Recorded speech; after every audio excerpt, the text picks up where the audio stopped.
Hey guys, the Explorer of Horror here, the Horror Boy. Welcome back to some more reviews, and today we are getting to The Mummy, starring Boris Karloff, which I'm going to try and get in frame, which is really hard, but right there is the poster for The Mummy, which I'll also be using for the thumbnail. And there's Boris Karloff in the makeup right there. Now, the Mummy franchise, as far as I'm not really familiar with any of the Mummy movies besides really the Brandon Fraser one. Those are really the only movies that I've seen from the Mummy series. And I know there's quite a few movies to deal with a mummy running loose, or a mummy killing people, or a mummy trying to get a bride, essentially, or trying to resurrect his bride. There's plenty of movies about, mummies and stuff, but I haven't really seen any of them. They're really hard to find, and it's kind of one of those obscure franchise. Like, as it franchises as a whole, there's a lot of movies, but it's still a very obscure series. I don't really hear a lot of people talk about these movies or cover them, or I've never even really heard them talked about, really. And one day I'm interested in checking out some of these mummy movies because there's a lot of them. But as far as this mummy goes, core stars Boris Karloff and was directed by Carl Freund, or Fround, or Freund. I don't know how to say it. Carl Freund. Now this guy actually made this movie towards the end of his directing career. I mean, this was in his last, I think, 10 movies. So this came out in 1932, gets a 7.1 on IMDb, and Carl Freund had made a couple movies like Mad Love, Gift of Gab, I Give My Love, Uncertain Lady.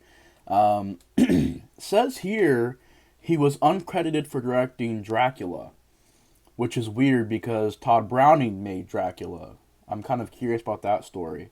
So if anybody else knows what that means, because it says uncredited, does that mean he made another version of the movie? I don't know. Maybe he was assistant director. That's interesting. But everything else is pretty much shorts. And I know he was a cinematographer for Dracula, which I want to say the cinematography for Dracula is amazing. That's one thing I forget to mention that in the last review I did, where the cinematography and the shadows was all nailed in that movie. So he did a good job with that. I think he's more known for cinematography, actually, because a lot of the stuff he's big known for is cinematography. So yeah, apparently, I mean, he's a great cinematographer. Um, like I said though, growing up, The Mummy with Brandon Fraser from 1999, I believe, was one of my favorite movies to watch. It's kind of funny how I kind of grew up with the early 2000s, late 90s Universal monster movies like Dracula 2000, The Mummy. I didn't really, there was no Wolfman movie back then, but there was stuff like Underworld, and there was Blade, and I was getting all that early 2000s, late 90s super hip and cool Universal monster movies. So it's kind of cool going back and watching kind of where everything began, and in this movie, like I said, a big fan of the Brandon Fraser one. Um, even the second movie is kind of a guilty pleasure for me, The Mummy Returns. Which I will admit, I haven't seen The Mummy Returns in years, but I do remember it being like a guilty pleasure, like something that I really enjoyed. And I seen Tomb of the Dragon Emperor a long time ago, probably back when it first came out, and I thought it sucked. But yeah, as far as this mummy goes, though, it's a very basic plot. I mean, you have Boris Karloff, who is the mummy, and I think they said his real name is Imhotep. And at the beginning of the movie, he looks like this, where he's all wrapped up, looking like the mummy. The makeup is very well done. I enjoy that design. These people, they were digging, and they found this coffin with a chest by it. And in that chest is a scroll that this guy reads and ends up resurrecting Imhotep's mummy. And, or Imhotep as the mummy, I should say.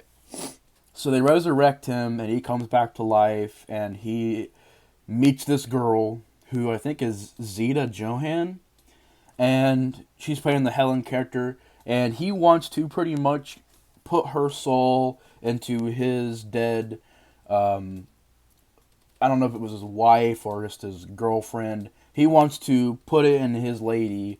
He wants to put her soul and resurrect his girlfriend from back in the day, and he basically tries to, if somebody's getting in his way, he'll turn him into a servant, or he'll use his eyes to like manipulate people, and kind of doing a lot of curses and spells type of thing, where he's playing a lot of mind games, and he has that stare at the lit eyes, which I thought was a pretty cool shot from the movie. And basically, that's the plot. And you also have Edward Van Sloan, who was from Dracula, did great in that, does great in this, and he's pretty much the head honcho of this archaeology thing, and it's basically up to him and the lead guy to stop the mummy. And meanwhile, while that's going on, Imhotep gets the girl. She thinks, because she's under like this mind control, mind spell thing, she thinks that she's this. I guess it's the spirit of his girl, and he says, she has to die and be wrapped up and buried in order for her to, complete this ritual. And she, of course, objects to it, and he has the like kind of like a dagger thing, trying to stab her with it.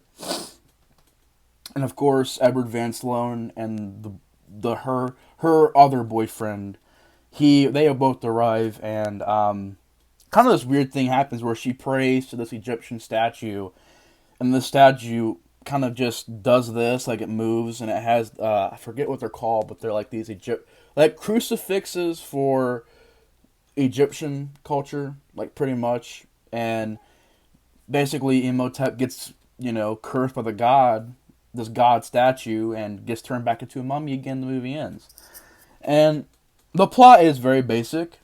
I will say that the movie as a whole, I can't really say I loved it.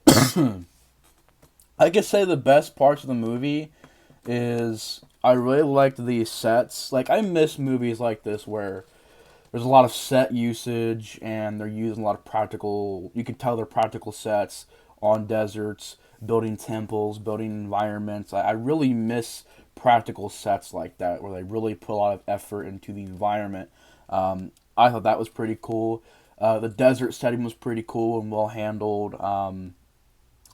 I like certain scenes and certain shots. I will say once again, I mean, Carl Frood, Frood. He's a well-known cinematographer, and I feel like he really nails cinematography in this movie. There are certain shots that I thought were absolutely wonderful. I love the shot of Boris Karloff's eyes, and they kind of glow, and just a cool looking shot. I love how that looks. I love how certain pan shots look, or you know, just the way that the shots were handled. I thought they were all wonderfully handled. Um, the music is decent. I can't say that I love the music, but it's decent music. I thought the best thing in this movie for sure was Boris Karloff. I mean, his performance, he really gets into it. Sorry, I'm coughing so much. Jeez. I still got that nasty cough. But I think Boris Karloff is the best thing, like the best part of the movie, is the most strongest thing in the film. And I think his performance is very well done. I mean, he's a very serious performance. It's a very low-key performance, but I think he nails it. His presence is there. Every single scene I really enjoy. I enjoy some of his dialogue. You're going to... Like that one scene talking about the sunset and the... What did he say? The sunset in the east, and then you're going to rise up in like the sun in the west. Pretty much talking about how he's going to put this girl to rest, like kill her, and then she's going to rise up to be even more powerful. I really enjoyed that line. So yeah, Boris Karloff in the film, I think is very well nailed. I'm gonna get a cough drop real quick because it's like ridiculous me coughing this much. So yeah, I think Boris Karloff is one of the best things in the film. I think he nails his performance in this film. I think he does a great job, and he's the best part. I also like the opening title sequence where it's all practical. You see a pyramid and the mummy. I enjoy that. I like the opening scene a lot where there's not a lot of music. It's just Boris Karloff kind of coming to life. It's really the only time we see the mummy makeup in the movie. I mean, Karloff kind of has this makeup on his face throughout the entire film, but this is like the one shot where we have the actual like mummy in the wraps and everything. And I like how he just kind of slowly comes to life. And then he comes over and grabs his paper and then walks out of the set, or not out of the set, but out of the scene. And the guy is just left there going crazy. He's laughing. He's like, "You should have seen his face. He just got up and walked away." And he went crazy and got locked up in a mental asylum. So I thought that was a pretty cool scene. As far as my problems go, and why I can't say it's one of my favorites, it's a very slow movie. It's a movie that really, if you look at it, not a lot happens in this film. You can maybe count on two hands all the significant events that happen in this movie. There's a lot of just downtime and dead air that really doesn't go anywhere. Also, it doesn't really help that besides Boris Karloff and Edward Van Sloan, I really didn't care for the rest of the cast. I really did. I thought the lead girl and her boyfriend and some of the other archaeological people, I didn't care for the really. I mean, it's not they're not bad actors. It's just their characters aren't very engaging. So maybe that's a writing problem. I don't know, but they just weren't very engaging characters. Besides, like I said, Boris Karloff and Edward Van Sloan. Those are the only two guys in the cast I really cared about. Everybody else just kind of, I don't know if I want to say phoning it in or something like. I just don't. Not really phoning it in. I just didn't care for the characters. They weren't very engaging characters. That's what I want to say. It's just not very engaging characters. Also, it's very, very similar to Dracula. Like almost a ripoff of Dracula. Straight almost ripoff of Dracula. And it's funny because the guy who was the cinematographer of that movie is the guy who's directing this film. And he supposedly had an uncredited directing role for Dracula 2. And you also have Edward Van Sloan in this movie. And he's pretty much Van Helsing again. So it's like you're getting Van Helsing back. Same actor too, playing it the same way, even speaks the same way. Just seemed like another Van Helsing character. It's not Van Helsing, but he's pretty much playing Van Helsing again. I just thought it was way too similar. Like, it's just, you're sitting there watching, like, that reminds me of something straight out of Dracula, where Boris Karloff goes into, and even the sets, certain scenes look exactly like Dracula. You put them side by side, it's like the same exact set, almost, where they're in this room, and Boris Karloff meets the girl, and he's flirting with her. That happens in Dracula. Or even the stuff with the eyes, that was done in Dracula, where the lights in the eyes, and it looks cool, but I'm like, that was also done in Dracula before. So it's very, very similar, borderline rip-off of Dracula story, and it even has same problems, where I didn't care for the leads, I didn't care for their characters. I don't think it was their acting, like I said, I think it was just how engaging the characters are, and they weren't very engaging.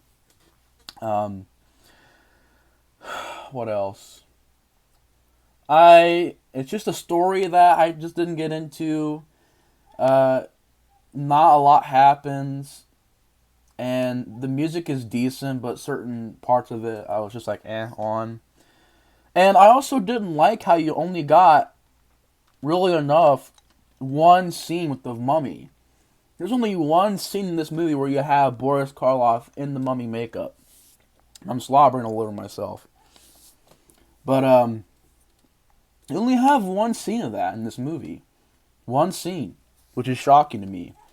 And apparently this is the most painful painstaking, like, longest makeup to put on Boris Karloff, and it's only really in one scene. And you kind of barely see it, to be honest. I mean, there's only like 3 shots of it, so you're you're only seeing like a couple seconds of the makeup through the entire film. And I mean, he has this kind of, I don't know if it was an aging makeup or a cracked skin. I don't know what it was, but it's like a weird makeup on his face. But as far as him as the mummy goes, there's only like 1 shot, and I feel like that's not enough for the film.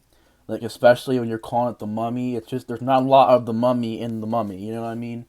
Um, but yeah, I think it's a decent film. I think it's okay. I still thought it was a pretty decent film, pretty decent watch. Has a great performance by Boris Karloff and Edward Van Sloan. Has some good looking shots, some cool looking sets. I love the dialogue in certain scenes by Boris Karloff. I think it just it's a decent film, pretty decent. But yeah, I'm gonna give it a 6 out of 10. Or I'm gonna give it a 6 out of 10. It's definitely a decent film. Um, I thought it was a decent time. But anyways, guys, let me know your guys' thoughts on The Mummy in the comments below. Do you like it? Do you not? How would you rate it? Anyways, guys, thanks so much for watching. The Explorer of Horror is out. I'll see you guys later. Bye.